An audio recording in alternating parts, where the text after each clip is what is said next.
So I want to start off this morning with a framework metaphor written by the Spanish poet Antonio Machado. Pathfinder, there is no path. You make the path by walking. By walking, you make the path. Caminante no hay camino. Se hace camino al andar. Al andar se hace camino. Pathfinder, there is no path. You make the path by walking. By walking, you make the path. I'm told that if you walk into a crowded bar in Madrid and loudly proclaim the first line of that poem, Caminante no hay camino, you will be greeted enthusiastically by people in the bar completing the poem, after which you will be given a free glass of wine, and a good time will be had by all. I've never been to Madrid, so I don't know if that's a true story, but I do know that the poem's wisdom illuminates the heart of what I want to say today. For the power of its metaphor is not just the physical act of walking a path. It is fully realized only in the wider context of the spiritual and emotional journeys that we all undertake, whatever the physical limitations we may face. So, Pathfinder, there is no path. You make the path by walking. By walking, you make the path. So let's talk about grace, gravity, and getting old, which is another way of saying let's talk about the journey of life in the autumn years. And as Machado alludes to, no matter how many people have made that journey before us, and no matter how much insight we can glean from their wisdom, each of us is ultimately experiencing that journey alone. For the first and only time, we make it up as we go along, and we know in advance that we don't make it out alive. My title, Grace, Gravity, and Getting Old, as Lynn was mentioning, comes from the Quaker teacher and philosopher Parker J. Palmer. It's the subtitle of his book, On the Brink of Everything, Grace, Gravity, and Getting Old. Parker is best known for his books about spirituality, teaching, and leading a life of integrity. His most popular book, The Courage to Teach, was my introduction to him in the late 1990s. And one of my peak life experiences was spending a 5-day retreat for him in rural Pennsylvania. And I still get goosebumps when recalling the humanity, the wisdom, and the impish delight that Parker brought to our small band of teachers. Parker turned 80 this past February, and to honor this milestone, he wrote the book that inspired today's presentation. It's a meditation on living, aging, and trying to make sense of things. I devoured it within days of its publication last summer and wrote about it in my blog. Lynn read the blog post and contacted me in August asking me if I wanted to speak about it, about grace, gravity, and getting old here at St. Andrews. I readily agreed. Anybody offers me a microphone and I'm usually there. But I said I wanted time to let the book's themes percolate through my mind before writing about them.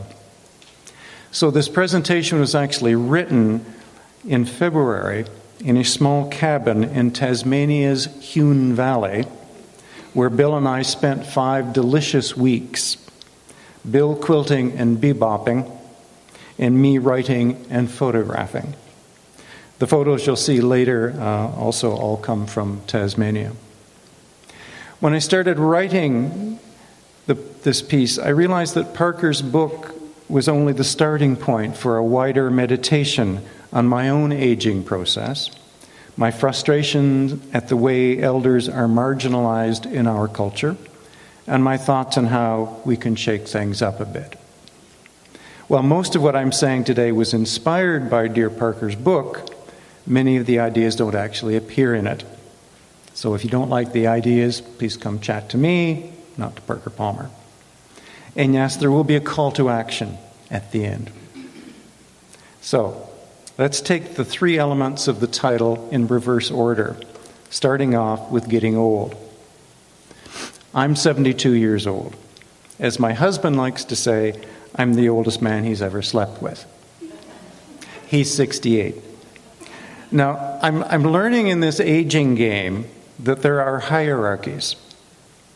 When I hear a 40-year-old complain about getting old, I roll my eyes and wish I had their knees. When I told my 98-year-old Aunt Jean about the topic, she roared with laughter and said, "Aging? What do you know about aging? You're just a baby." And those of you who know Aunt Jean here today, you can hear her saying that. So whatever I say today will no doubt provoke eye rolling from both youngers and elders alike. So here goes anyway. So yes, at 72, I know my body is aging and changing. My right knee does not always cooperate. My lower back complains when I've been standing for too long or been sitting for too long. My eyesight is not as sharp as it once was. My reaction times have slowed. My muscle strength has diminished. My digestive tract is not always reliable. My memory for names, never great in my younger days, now requires more scaffolding. Getting in and out of a low-slung car is no longer graceful. Getting in and out of any car is no longer graceful. My hair, what remains of it, can't support the glorious permed curls of my 30s. I wear sensible shoes with sensible orthotics. And each year, I'm discovering hitherto unknown sections of the drugstore in search of ointments and assistive devices. I am not alone in this process, and I make no claims to uniqueness. But my experience of that process is distinctly and powerfully my own. Now, having listed my gaps, my general aches and pains, I can also happily report that my iPhone tells me that last year I walked 2,374 kilometers, averaging almost 10,000 steps a day. I have my own teeth, can handle a 15-hour Air Canada flight from Sydney to Vancouver, read voraciously, play a mean game of Scrabble, laugh uproariously at the slightest provocation, enjoy fart jokes with our grandchildren, and generally live life to its fullest, while counting my blessings each and every day. I have taken to heart the wise words of my dear Quaker friend Muriel Bishop, who in her late 80s encouraged me to always honor my diminishments. She cautioned me to never see my body as the enemy that is somehow letting me down or betraying me. Instead, she lovingly observed her own body, calmly noted its changes, and then got on with whatever adaptations were necessary for staying engaged with the world. And that sounds like a pretty good philosophy to me. Now, gravity. Now, gravity is one of those words that leads a double life. On the one hand, it's what young Isaac Newton discovered when that infamous English apple supposedly fell on his head in the mid-17th century. Gravity pulls stuff down. It's the natural phenomenon that keeps us glued to the surface of this planet, so we don't go flinging off into outer space. And it surely has an effect on our bodies. Think of all those bellies, bottoms, and bosoms that migrate south with the help of gravity over the years. I'm not being judgmental about my body or anybody else's body. I'm simply looking in the mirror. And consider how much damage gravity can cause your body when you find yourself tripping, slipping, or falling. And finally, think how gravity quickly asserts itself when, perhaps unwisely, you try to climb up the 1,776 steps of the CN Tower. So it's quite legitimate to talk about the literal effects of gravity when discussing aging. But the more interesting side of gravity is its metaphysical aspect, its gravitas, which is the Latin root of gravity. It is the wisdom that comes with age and experience, the insights that give elders longer perspectives on life's challenges, the cumulative effects of an engaged life that instinctively knows that everything old is new again, the sense of being grounded, adaptable, and perceptive. For me, this is the Promethean aspect of gravity. Recall the ancient legend of Prometheus, the Titan whose very name means forethought, who created humans from clay, who stole the immortal fire from Zeus, and who then gave that fire to humanity for its use. Prometheus is known for his complexity, his rebellious creativity, and his innovation.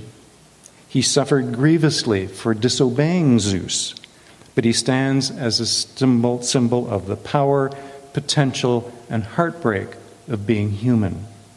He is a figure of gravity and represents the wisdom of lived experience.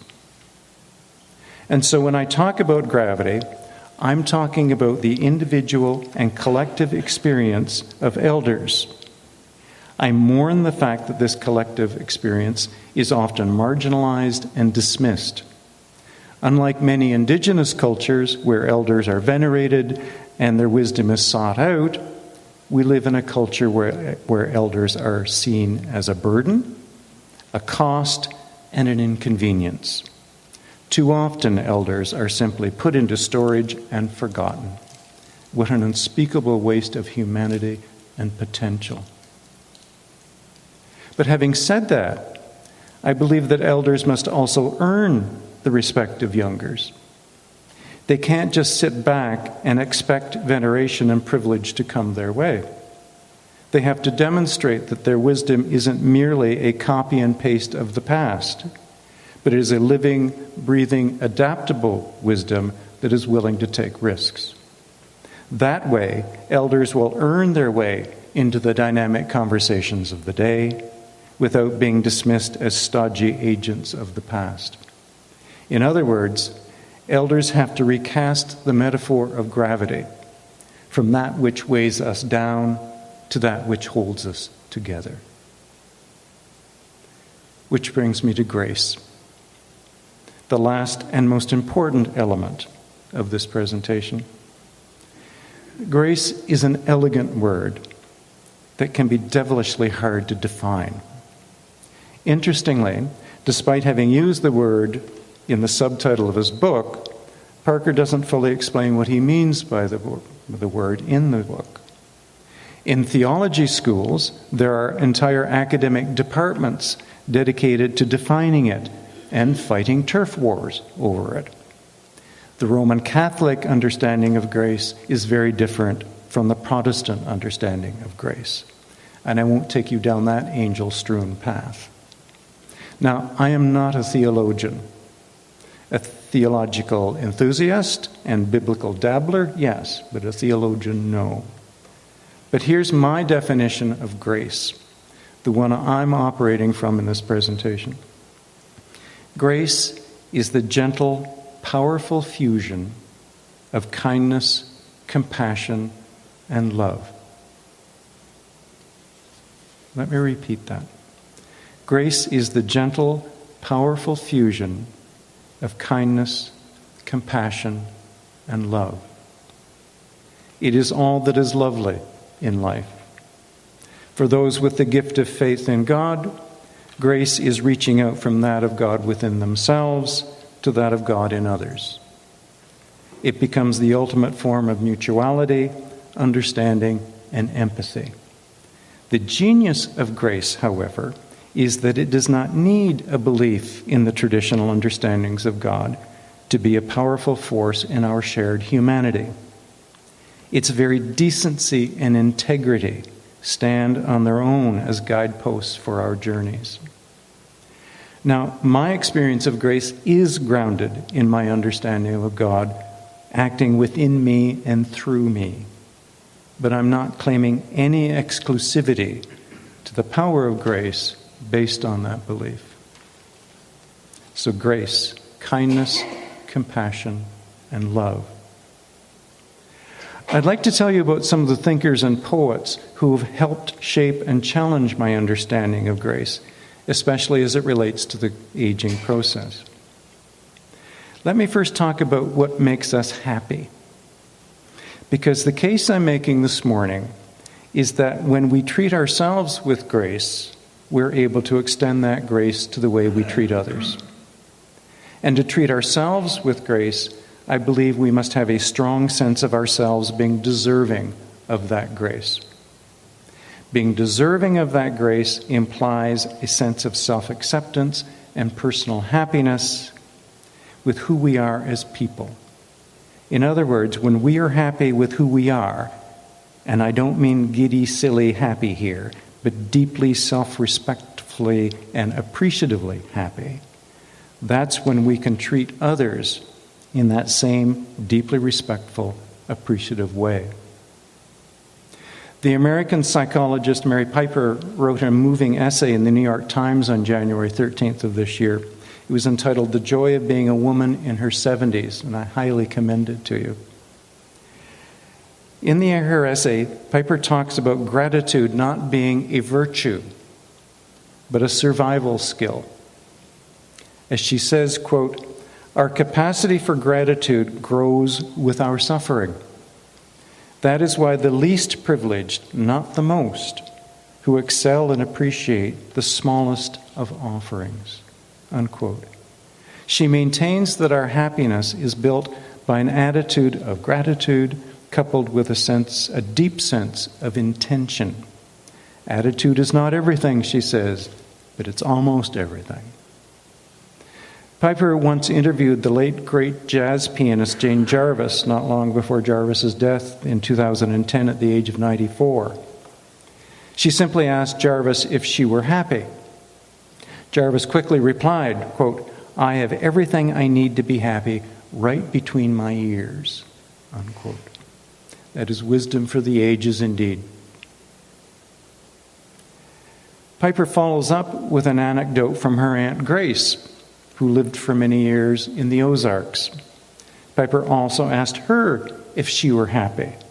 Aunt Grace's reply, quote, "I get what I want, but I know what to want," unquote. It seems to me that these three powerful women, Mary Piper, Jane Jarvis, Aunt Grace, offer us much wisdom about the path to personal happiness and grace. Parker Palmer himself writes in his book about the importance of attitude. He says that when he wants to collaborate with his body and his mind during the aging process, he has no interest in defying the process, but wants to work with it. One of his suggestions is to do this, quote, "Every day, exercise your heart by taking in life's pains and joys. That kind of exercise will make your heart supple, so that when it breaks, which it surely will, it will break not into a fragment grenade, but into a greater capacity for love. If you hold a healthy awareness of your own mortality, your eyes will be open to the glory and grandeur of life," unquote. Parker sums up the importance of attitude in creating the kind of self-acceptance and happiness that leads to grace when he quotes the late wondrous American poet Mary Oliver, who says simply, quote, "I instruct myself over and over in joy," unquote. I'd like to finish with some thoughts on grace by talking about the English poet David Whyte. His thoughts on creating powerful attitudes can teach us so many things, so many good and wonderful things about happiness and grace. Here's what he said in an interview last December with Krista Tippett, who we've heard about this morning in the On Being podcast. If you subscribe to podcasts and don't subscribe, please do. It's free. It comes out every Friday morning. It is a glory. And you can save it, and you can get transcripts on the website as well. For me, it's a weekly infusion of spiritual nourishment. So here's what David White said, I think in December.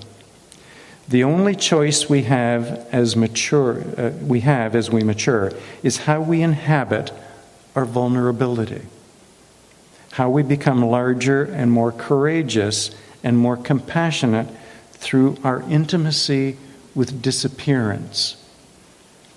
Our choice is to either inhabit vulnerability as generous citizens of loss, robustly and fully, or conversely as misers and complainers, unquote. I find White's concept of inhabiting our vulnerability to be a powerful agent of grace, a recognition that we must start off by dealing with ourselves gracefully. How can we respond to others in grace if we're not nurturing ourselves with that same grace? And then there's White's recognition that life comes with loss. As we age, we do indeed become intimate with disappearance. How we respond to the disappearances in our lives, however, becomes crucial to our journeys. Do we respond with complaints and negativity, or do we respond with generosity and courage?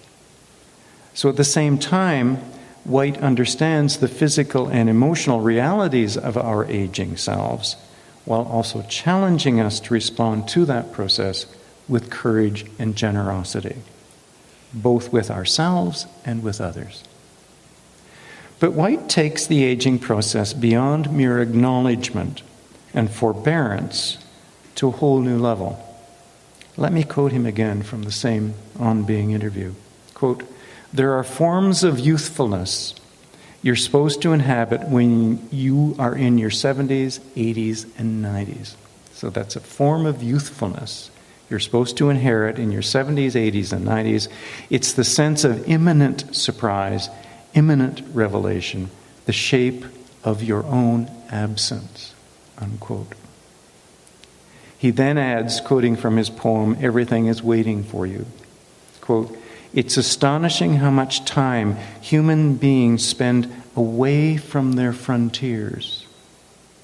The doors have always been there to frighten you and to invite you," unquote. So he's encouraging us to reframe aging as a time of learning, discovery, and delight, of pushing ourselves through new doorways and exploring evolving understandings of our presence on this planet and beyond. My friend Muriel Bishop, the one who gently encouraged me to honor my diminishments, would have had a deep appreciation for what White is saying. And I can only imagine the conversations that David White and Muriel Bishop could have had together. Now, in all this talking about courage, grace, and transformation, however, I also need to touch on fears. Now, whenever I start a major new project, I buy a journal for recording thoughts and ideas. This is the journal that I bought for Grace, Gravity, and Getting Old. I also like labeling things. And the first page, the very first note that I made to myself was fears.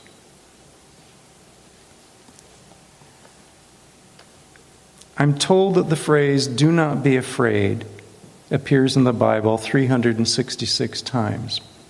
I've not counted. Well, easy for the Bible to say. I never say to anyone, "don't be afraid." If you're afraid, you're afraid. It's like someone saying, "don't be sad, don't be angry, don't be upset." If I'm feeling afraid, sad, angry, and upset, that's what I'm feeling. And no amount of do-goodery from friends, family, or professionals will change the fact of what I'm feeling. especially when it's coupled with that rarely helpful advice to just get over it, move on. Or, my favorite, don't be so sensitive, Larry. Fears I have in abundance. From Tasmanian tiger snakes, yes, they exist, to climate change. And from developing dementia to what might happen in downtown Toronto if the Leafs ever did win the Stanley Cup again. In virtually any situation, I can come up with a dozen fear-based, wretched scenarios in a nanosecond. And I worry, and I fret, and I stew. My fears may appear baseless to others, but to me they're real. But as with everything else in life, it's not the feeling or the situation or the behavior that is the issue.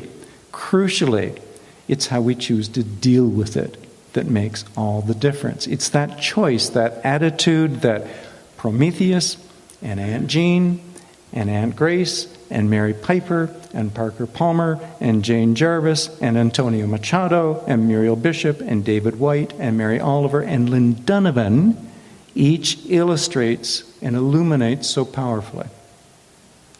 The attitude that looks at a challenging or fearful situation and says, I will choose to respond in love, grace, charity, compassion, courage, and dignity. And I will make that choice both in dealing with myself and with others. And do you know what?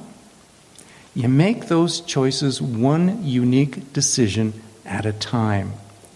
In this very space, on January the 26th, when many of us gathered to celebrate Christy Belcourt's marvelous Wisdom of the Universe mural on the back wall, Lynn Donovan said, quote, you accomplish things one dot at a time. That's what I'm asking you to do. To make one graceful, grace-filled decision, one brave, self-respectful dot at a time. Let me say that again. I messed that up.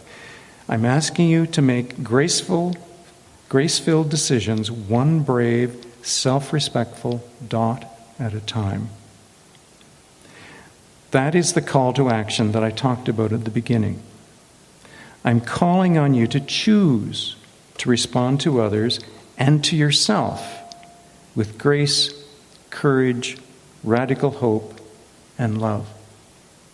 As the author Anne Hines says in her beautiful 2005 novel, The Spiral Garden, which is about a North Toronto minister who has a spectacularly public crisis of faith. She says, quote, I think in the end, I would rather have courage than certainty. I think in the end, I would rather have courage than certainty. Let me finish by reading one of my favorite poems by Mary Oliver. It's called I Worried, and it appears in her 2010 poetry collection called Swan. I worried a lot. Will the garden grow? Will the river flow in the right direction? Will the earth turn as it was taught? And if not, how shall I correct it? Was I right? Was I wrong? Will I be forgiven? Can I do better? Will I ever be able to sing? Even the sparrows can do it, and I'm, well, hopeless. Is my eyesight fading, or am I just imagining it? Am I going to get rheumatism, lockjaw, dementia? Finally, I saw that worrying had come to nothing, and gave it up, and took my old body and went out into the morning and sang. So, my friends, I encourage you to find and share the wisdom of your stories. I encourage you to find the sacred in your everyday lives and to rejoice in it. I encourage you to be fierce and courageous and outrageous. I encourage you to create your path by walking it. And I encourage you to join Mary Oliver and go out into this good and beautiful morning and sing. Thank you.